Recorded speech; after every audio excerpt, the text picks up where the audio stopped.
Irmãos, é fato, né?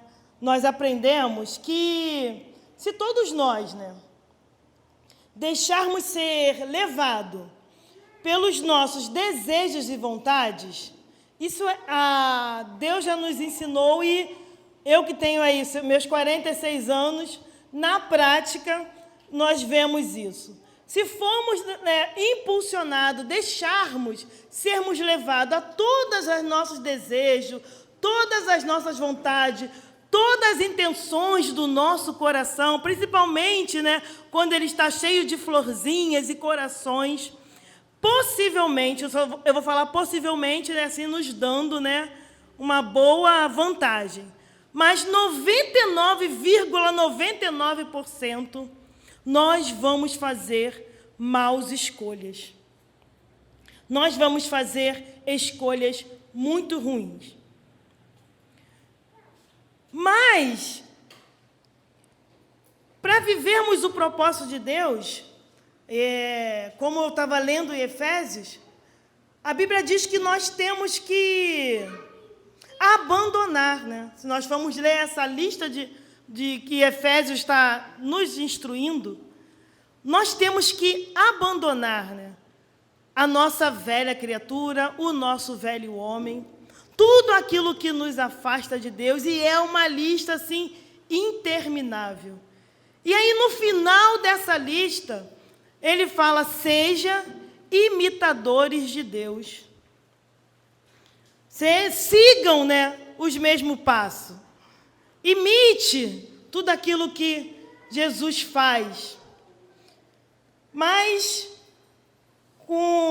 ao me lembrar, quando eu entrei para a igreja, essas palavras para mim eram muito difíceis. Ouvir que temos que ser imitadores, que temos que deixar o nosso velho homem, e aquela lista de coisas: não fale mal, né, não xingue, não pense mal um do outro, e vai, uma lista interminável dos nossos desejos. E aí você pensa: meu Deus, como que vai ser? Como que vai ser tudo isso?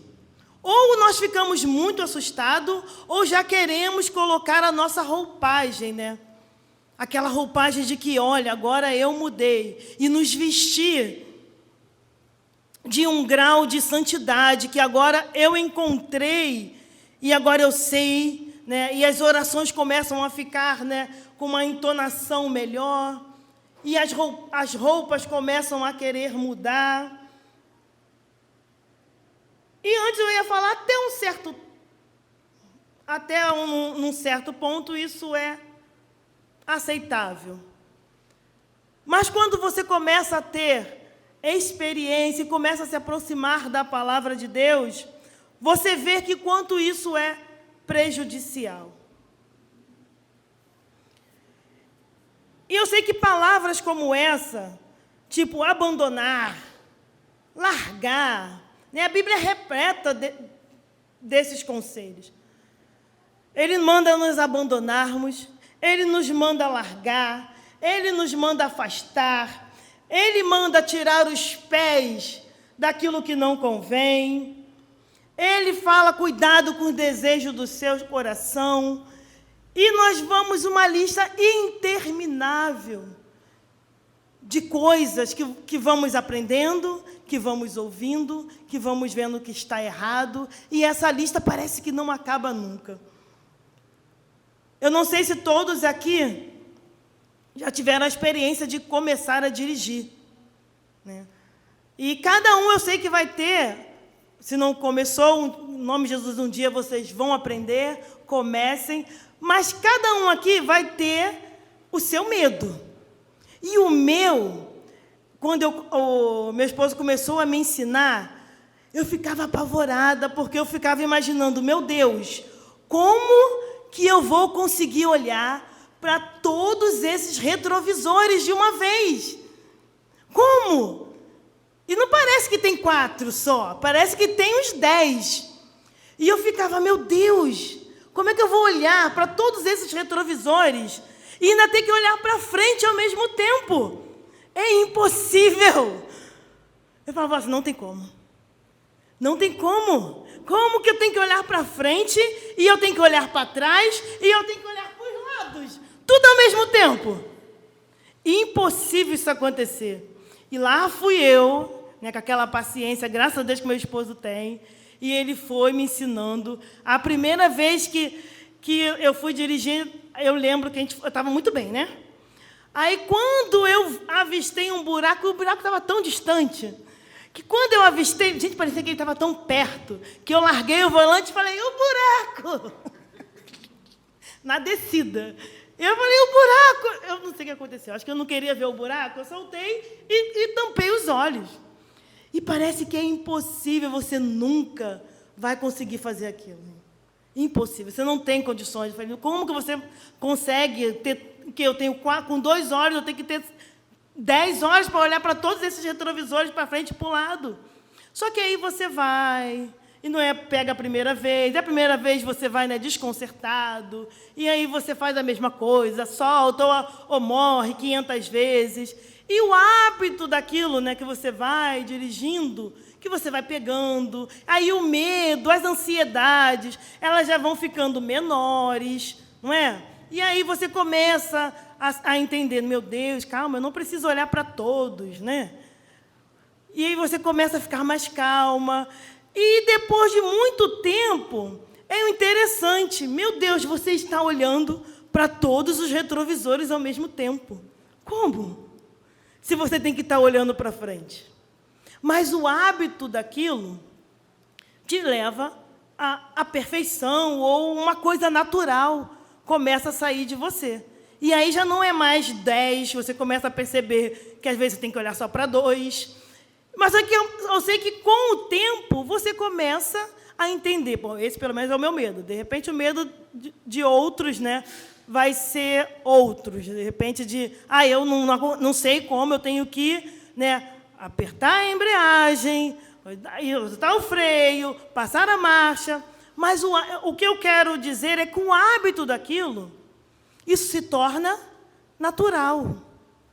Não tem mais aquele temor. Não tem mais aquele medo. Você não soa mais frio, não é? Você não diz, meu Deus, é impossível. Você só simplesmente faz. E vai fazendo. E vai fazendo. E cada vez fazendo melhor. E cada vez fazendo melhor. E aí eu falei para ele, eu posso até dirigir, depois que eu comecei, mas impossível eu dirigir à noite. Não tem como. Não tem mesmo. E aí o hábito vai te levando a fazer. Quando você perceber, você já está fazendo. Como eu aprendi? Como é que o meu medo passou? Como é que agora eu consigo? No início eu não conseguia olhar para 3, 4, 5 retrovisores ao mesmo tempo e olhar para frente. E hoje eu dirijo. Mas o hábito, a continuidade daquilo, te faz fazer naturalmente. Andresa, e aonde você quer chegar com isso? Quando nós ouvimos que nós temos que nos despir do nosso velho homem, né, e nos vestir de Deus, e aí você pode perguntar, Paulo era muito inteligente, né? Mas que velho homem é esse? Aí ele dá aquela lista. E você fala para você mesmo, como? Como deixar coisas tão naturais que existem em nós, que aprendemos desde pequeno, desde berço, que às vezes sai no sangue. É natural. Quando você vê, você já falou. Quando você vê, você já cirou. Quando você vê, você já está com raiva. Quando você vê, você já está pecando. Quando você se vê, você já está em lugares onde você não deveria estar. Porque o pecado em nós é tão natural que ele sai. Mas aí Deus fala, olha, você tem que começar a se despir dessas coisas. Você tem que começar a andar nos meus caminhos. Você tem que começar a me imitar. Você tem que começar a fazer o que eu pedi. E aí vai ficando uma coisa assim, meio que tenebrosa. Porque você pergunta, meu Deus, como que vai ser isso? E às vezes você até tenta, mas quando você se apercebe, você já está distante do seu propósito inicial. E eu aprendi que isso é um hábito, queridos. Um hábito. No início vai dar aquele pavor. No início, realmente, você vai achar que não consegue. Mas o hábito de estar próximo de Deus vai te fazer ser natural. Não sei se todos, ia falar todos, mas, perdão. Alguns aqui conhecem a profissão do meu esposo, e agora ele já está há muito tempo. Mas, no início, quando ele entrou, logo nos nossos primeiros anos de casar, meu esposo é assim. E ele chegou para mim e ele falou assim, Andresa, se nós estivermos numa situação difícil, você abre o carro e me larga. E ele fala, quem conhece ele fala dessa maneira mesmo, ele não tem muito rodeio, não. Eu não vou explanar mais do que ele falou, mas ele falou, tu me deixa. Porque se você tentar ficar comigo, você vai mais me atrapalhar do que me ajudar. Irmãos, quando ele falou isso, e a gente estava numa estrada meio que escura, eu chorei. Eu falei, mas eu não vou te deixar. Não tem como. Impossível. Como é que eu vou sair do carro e te deixar, tipo assim, numa situação difícil? E ele, bem sério, falou, é para você me deixar mesmo. Eu não vou fazer isso. Como se faz isso com alguém que ama? Ele, se você ficar perto de mim, você vai me atrapalhar. Muito mais do que me ajudar. Você tem que me deixar. E eu chorava. E toda vez que a gente estava em alguma situação que era meio que parecia que tem uma dificuldade, ele entrava nesse assunto de novo. E, diante de Deus, aquilo me fazia muito mal. E eu falava, pode falar isso, porque eu não consigo dormir. De noite, o meu coração fica pesado. Eu já falei que eu não vou te deixar, eu não vou, não tenho como. Como é que eu vou sair do carro sabendo que você está numa situação difícil e eu vou continuar andando? É impossível. E aí ele foi. E passou anos. E ele falando a mesma coisa. E a mesma coisa. E a mesma coisa. E eu repetindo a mesma coisa. E eu te amo, eu não tenho como te deixar. Irmãos, hoje, pergunta para mim. Andresa, você sai? Sem pensar duas vezes. Sem pensar duas vezes. Eu abro a porta do carro e eu corro desesperadamente. E eu não olho para trás.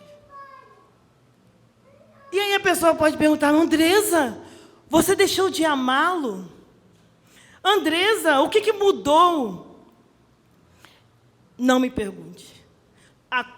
Em que momento isso mudou na minha vida? Eu só sei que foi natural. Eu só sei que hoje eu faço.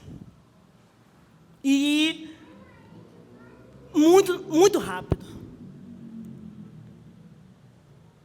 Eu lembro quando a gente passa por alguns lugares, que às vezes eu não saio com ele, e as pessoas perguntam assim, como chegar nesse lugar? E aí, na minha mente, automaticamente, eu já sei algumas coisas. Hoje, se eu vou para algum lugar diferente, eu não vou pegar o caminho, tipo o GPS. O que eu faço? Eu começo a pegar pontos de referência. Eu começo a pegar pontos de referência. Não me pergunte por que eu faço isso. E quando isso começou? Eu começo a pegar pontos de referência. Eu sei que o sítio, antes de chegar no sítio, tem uma placa, tem um lugar, escrito tal lugar. Eu começo a pegar esses pontos. E quando as pessoas me perguntavam, eu falava, tipo assim, vamos supor, a entrada de Caxias. Eu gosto muito, porque minha mãe não sai de lá. A gente vai muito lá para Caxias, para o Feirão das Malhas. E aí, uma vez, eu fui com uma pessoa de carro, e ela falou assim, cara, eu não sei a entrada que tem que entrar para Washington Luiz. Eu falei, cara, é a entrada que tem o açaí. Quando a gente vê o açaí, é a primeira entrada. E aí, na volta, ela falou, cara, eu não sei a entrada que eu tenho para a gente poder pegar a Brasil. Eu falei, é a entrada que tem a Rio Decor. Ela, menina, pelo amor de Deus, como é que você sabe isso? Eu falei, não sei. eu pego pontos de referências. E aí eu parei e pensei, por que eu pego ponto de referência? Quando ela me perguntou isso, eu falei, Jesus, por que eu pego ponto de referência? Porque de tanto eu ser condicionada a isso de uma maneira natural, se eu precisar sair, correr, e vão me perguntar, vamos supor que eu chegue numa localidade, olha que estranho, é assim que a minha mente pensa. Não sei quando isso começou, mas quem conhece meu marido sabe o porquê que eu penso assim. E aí, se eu precisar correr e depois ter que avisar alguém, aonde seu esposo está? Eu vou falar, olha, ele está próximo da Rio Decor. Olha, ele está próximo perto de uma pousada, antes de chegar nela tem uma placa. E está escrito isso, isso, isso. Ah, ele está na entrada da saída do açaí. Por quê? Eu não vou conseguir gravar ruas. Eu não vou conseguir gravar lugares. Isso só o GPS nos ajuda. Mas ponto de referência vai ficando na minha cabeça. E é estranho, eu sei, falar isso para alguém, mas tu é doida. Tu é muito doida. Mas isso é natural, queridos. Como isso sai? Como isso aconteceu? A convivência com o meu esposo. E aí ele vai falando, ele vai falando, ele vai falando, e aí se passa 10 anos, se passa 20 anos, e você acaba se moldando à situação. E eu achei muito interessante, porque é maravilhoso quando nós, em Cristo, somos naturais, temos um relacionamento com Ele natural. Um relacionamento de companheirismo. Você começa a pensar e a fazer aquilo que vai beneficiar aos dois. É maravilhoso, porque não tem peso. Você simplesmente faz. E, às vezes, não tem explicação. E aí, quando você pensar, às vezes, em estar em algum lugar onde você não deveria estar, quando você olhar para si, automaticamente, os seus pés vão estar se desviando. Porque é natural. Você passa tempo, você convive com o seu mestre. Você o imita. E aí você entende, eu não posso estar neste lugar. As vontades de fazer algumas coisas, elas passam. O abandonar, como Cristo manda e ordena, é muito fácil. Não tem aquele peso, ai, eu tenho que abandonar. Meu Deus, eu agora não posso fazer mais isso. Jesus, como vai ser? Porque eu tenho que renovar a minha mente. Eu tenho que me vestir, me despir do velho homem. Como é que vai ser isso? Essas coisas já não te pesam mais. Porque você faz naturalmente. A convivência te molda, sem você perceber. Hoje eu não sou a mesma Andresa antes de casar. Aquela pessoa, eu era muito dispersa. Aquela pessoa que não se ligava com muita coisa.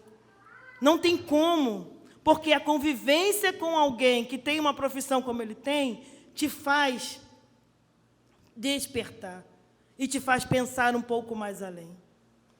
Então, eu acredito que é a mesma coisa em Cristo. Cristo tem para nós, Cristo é para nós, né? Alguém maravilhoso, alguém com características maravilhosas. Uma pessoa realmente com qualidades maravilhosas. E é impossível estarmos na sua convivência, estarmos perto dele sempre, estarmos aprendendo dele sempre, em oração, em leitura, de uma maneira leve, de uma maneira tranquila, sem peso. É impossível que isso não nos molde, não nos mude e não nos transforme. E não renove a nossa mente, querido. Impossível. Por isso, ele nos fala que se nós realmente vivermos segundo as nossas maneiras, os nossos desejos, meu Deus, as nossas escolhas vão dar muito errada, possivelmente. Mas se nos deixarmos moldar realmente pela mente de Cristo, querido, vamos ser, como a Bíblia diz, realmente novas criaturas. Isso também para mim me pesava muito. Falei, meu Deus, como que eu vou ser nova criatura? Como que isso vai acontecer? Ou nós queremos, né, apressar a situação, ou nós queremos retardar a situação. Eu sei que às vezes passa muito tempo e nós não conseguimos entender o que realmente Cristo quer fazer nas nossas vidas. Mateus 11, não vamos ler, mas ele fala sobre o jugo, né? Ele fala, tomai sobre vós o meu jugo, 11, acho que 29, se eu não me engano. Ele fala, tomai sobre vós o meu jugo e aprendei de mim, que sou manso e humilde de coração. Ok? E eu já li muito sobre, já ouvi muito sobre esse processo do jugo, né? No início, para mim, quando ele fala do jugo, eu achava que era a mesma coisa. Quando ele fala do fardo e do jugo. Mas depois que a gente vai estudando, eu já ouvi muitos ensinamentos. Não sei se aqui todos já ouviram algum ensinamento, mas eu já ouvi muito. Mas teve um que eu até falei para o Wallace, foi há 2 semanas. Eu achei muito interessante, né? E foi uma senhora que estava ensinando, e ela estava explicando que quando a pessoa que cuida, né, do gado, ele quer ensinar o animal a andar com o jugo, né, e com o fardo, antes dele colocar essa carga e esse peso nele, ele pega um animal que é o mais experiente e ele amarra o chifre dele no animal, no mais novo. E ele amarra com uma corda bem pequena. Para que ele faz isso? Ele amarra com essa corda pequena para quê? Porque é lógico que nós, quando somos novos, né, nós nos debatemos, nós temos as nossas opiniões, nós temos a nossa força, nós queremos ir para onde nós quisermos, e nós temos toda a sabedoria, é fato, e toda a capacidade. O jovem, então, meu Deus, que força e capacidade que tem. Então, como ele vai pegar um jovem, o que ele vai fazer? Ele vai colocar com o mais experiente, aquele que já está mais calejado, já trabalhou bastante, e agora ele já é manso. O que ele vai fazer? Pega uma corda pequena e amarra esses dois. Para quê? No início, não é para que ele já comece a trabalhar, mas é para que ele aprenda aos mesmos passos daquele que é mais experiente. E aí, ela vem falando que o mais novo, ele se debate. Por quê? Porque ele quer ir para um canto, e aí o mais experiente, com aquela mansidão toda, ele pega o caminho dele, porque ele foi condicionado àquilo ali. E aí, o pequeno quer ir para lá, mas ele não pode, porque ele está amarrado. E aí ele se debate, ele se debate, ele se debate, ele se debate. E ele só sai daquela corda, daquela posição ali, quando ele aprende, mesmo não querendo, mesmo não sabendo, ele aprende a parar de se debater. Ele só sai daquela cordinha quando ele aprende a caminhar com o mais manso. E passa dias e ele vai se debatendo, e ele vai se debatendo, e aí ele se debate menos, né? Aí ele pensa 2 vezes antes de se debater, porque querendo ou não, ele é mais fraco, ele vai só ficar se debatendo e cansado. Ele não vai ter como sair dali. E ele é obrigado a ir aonde o mais forte vai, o mais experiente vai. Por mais que ele queira ir para outros lugares, ele não pode. Ele tem que ir para onde o mais forte vai, porque ele não, o mais forte conduz ele. E aí, quando aquele que está instruindo, ele vê que agora, né, passou dias, passou semanas, ele aprendeu a andar com o mais antigo, ele não se debate mais, né, ele aceita ir, ele tira a corda. Quando ele começa a ver que ele está seguindo os mesmos passos, ele tira a cordinha pequena, e aí é quando ele coloca o jugo, porque o jugo é a madeira. Aí ele coloca o jugo nos dois. Por quê? Porque se ele colocasse o jugo antes, quando ele começasse a se bater, ele ia se machucar. Então, quando ele aprende a caminhar e a seguir os mesmos passos, ele coloca o jugo. Ele tira a cordinha pequena, coloca o jugo nele. E aí eles começam a andar certinho ali, ó, lado a lado.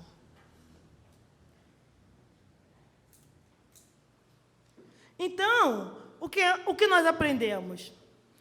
Que quando o Senhor fala que vai colocar o jugo dele em nós, para que possamos nos unir, aprendermos a andar no mesmo caminho que Cristo.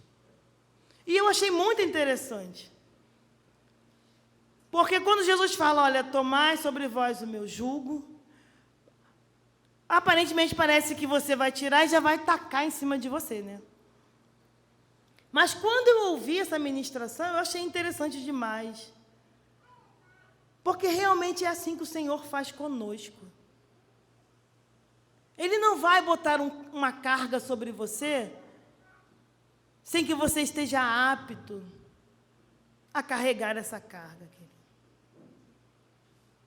Então, aprender, por isso que ele fala, né? Aprendei de mim, que sou manso e humilde, é importantíssimo.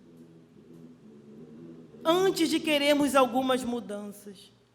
Aprender primeiramente a caminhar com Ele é importantíssimo. Aprender dele é importantíssimo. Saber andar lado a lado com Cristo, sem o peso primeiro. Sem o peso. Mas aprender a andar. Porque vocês são novos. Então, vocês têm que aprender a andar com Cristo. Porque é tudo novo. Muitas mudanças. É uma outra, né? Um outro ritmo de vida. Então, aprender faz toda a diferença na vida daquele que quer seguir ao Mestre. E aí, depois que você aprende a andar lado a lado com Cristo, agora você coloca o jugo aonde vai ser unido. E aí o jugo é para unir. Você agora está unido em Cristo, porque vemos que você agora não se debate mais.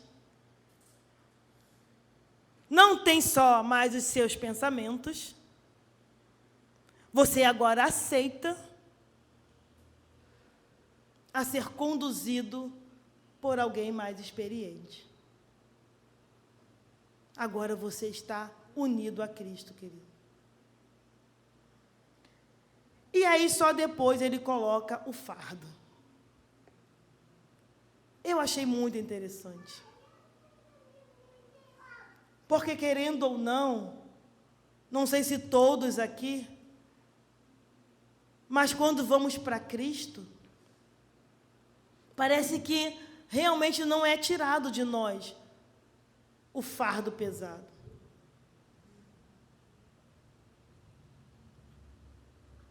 E alguns ensinamentos parece que, meu Deus, é muito distante.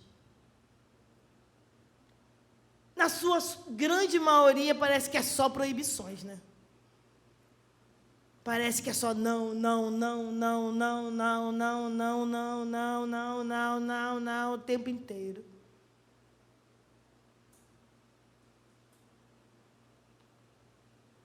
Mas quando aprendemos, quando isso é natural, quando estamos com Cristo, quando paramos de nos debater, quando agora somos conduzidos por alguém mais experiente, aquilo que parecia, parece até música, né? Mas aquilo que parecia impossível,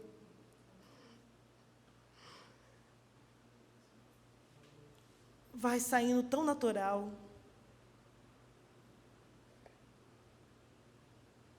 O ter 2 olhos e ter que olhar para 4, 5 retrovisores ao mesmo tempo é tão natural, querido.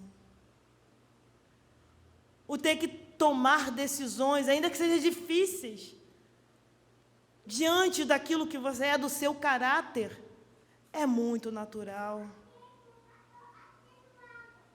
Porque ele foi ensinado.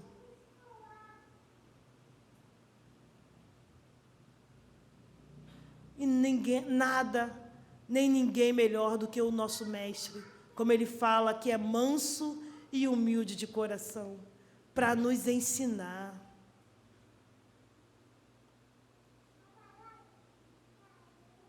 Então, se você já, como dizia minha vozinha, se você já colocou a carroça na frente dos bois,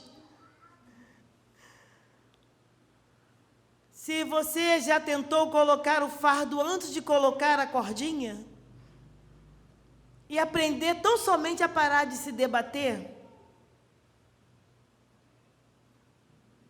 tão somente a querer só ouvir as suas decisões e opiniões, e eu que sei.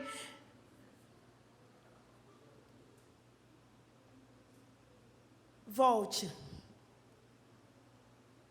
Porque isso vai fazer toda a diferença na sua vida, querido.